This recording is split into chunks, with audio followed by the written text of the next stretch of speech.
Welcome to our deep dive on W-9 versus W-8BEN for remote workers living overseas who hold a U.S. Social Security number. In this video, we will unpack the common misconceptions, the payer reporting mechanics, and a practical decision framework so you can avoid costly administrative errors. We will also include quizzes to test your understanding.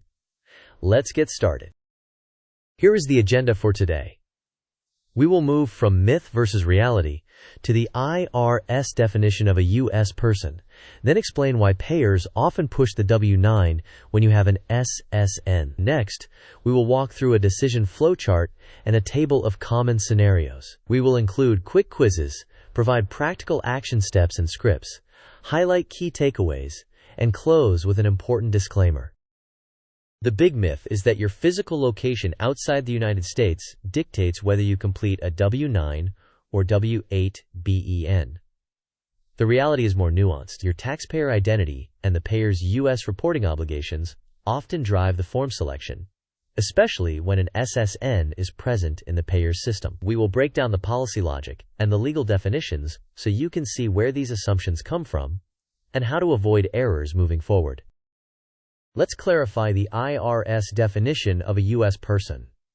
A U.S. person includes a U.S. citizen, a lawful permanent resident, or a resident alien for tax purposes. Living abroad does not automatically change that status. Conversely, non-resident aliens are not U.S. persons, even if they have obtained an SSN in the past for valid reasons, such as authorized work or study. Consequently, the legal test for choosing W-9 versus W-8BEN is status-based. However, in practice, the presence of an SSN in a payer system often triggers their standard 1099 reporting processes, which can lead them to request a W-9. We will explain why next.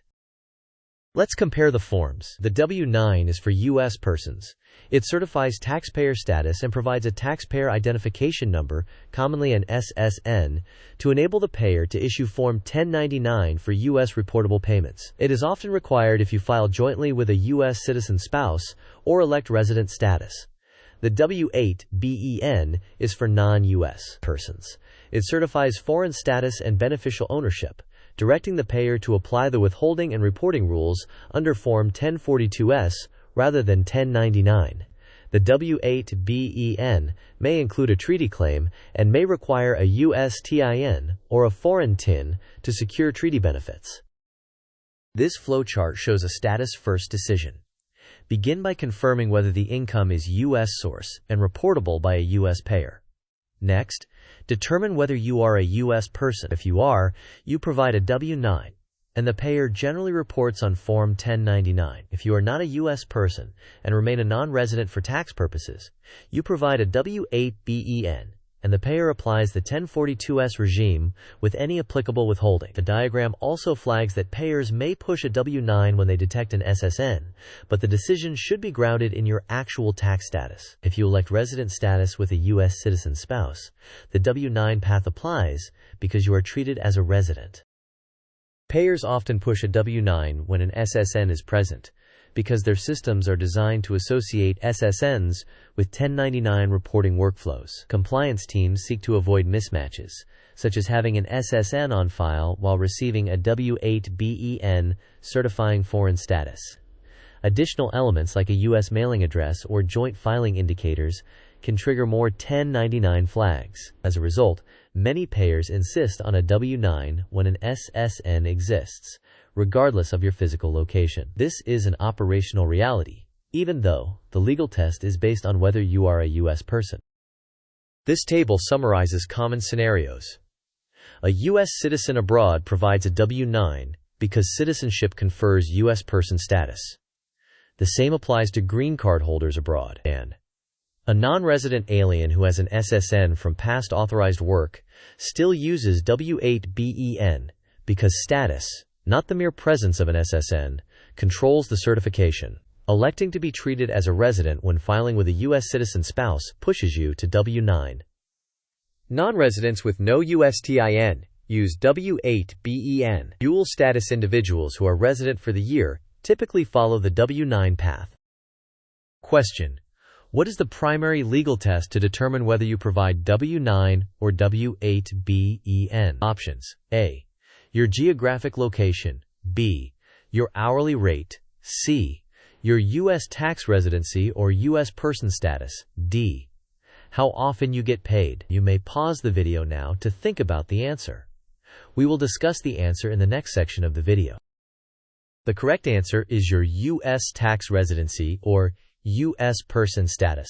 While the presence of an SSN often drives payer systems to request a W-9, the actual legal determination rests on whether you are a U.S. person. That status determines whether you certify using W-9 or W-8BEN.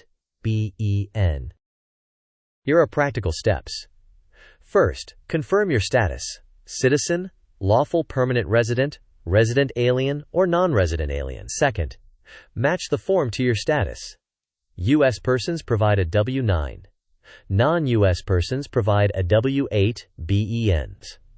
Third, if you are a non-resident and the payer system insists on a W-9 because it detects an SSN, explain in writing that you are a non-U.S. person for tax purposes, and provide the W-8BEN, requesting 1042-S reporting. Fourth, if you elected resident status with a U.S. spouse, state that election and provide the W-9. Finally, maintain documentation of your status, all communications, and copies of the forms you submitted.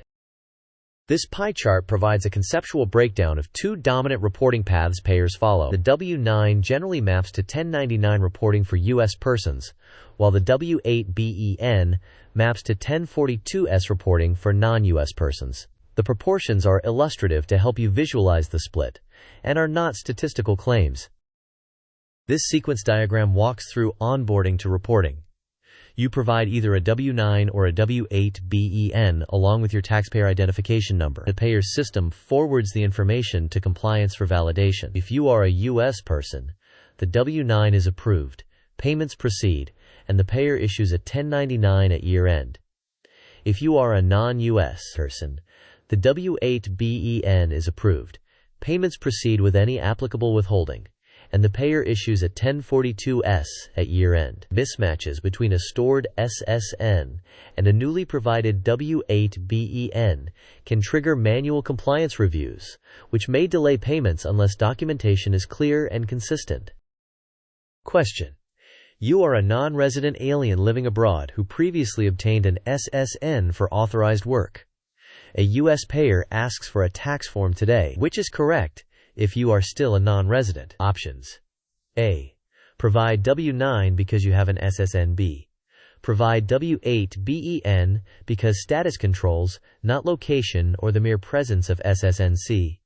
Provide both forms to be safe. D. Do nothing. No form is needed. You may pause the video now to think about the answer. We will discuss the answer in the next section of the video.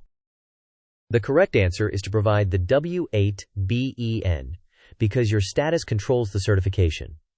The mere presence of an SSN does not convert you into a U.S. person. The payer should then apply the 1042-S reporting and withholding regime. These are the essential points. First, the legal test is whether you are a U.S. person. Second, an SSN influences payer workflows but does not override tax status. Third, electing resident status or filing jointly with a U.S. spouse points to the W-9 path. Fourth, non-residents, even those with SSNs, use the W-8BEN, which leads to 1042-S reporting. Finally, clear documentation helps prevent payment holds and compliance penalties.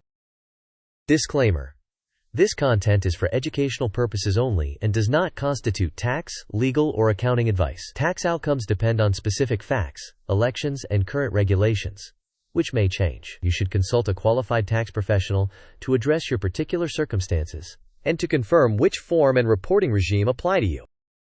To wrap up, geography is not the legal test. Your tax status is. While payers often push a W-9 when they detect an SSN, you must certify truthfully according to your actual status. Use the flowchart and the sample scripts to communicate clearly with payers. Maintain documentation to avoid mismatches and potential penalties. Thank you for watching. If this video helped, please like, share, and subscribe for more explainers. Share your questions or scenarios in the comments so we can address them in future videos.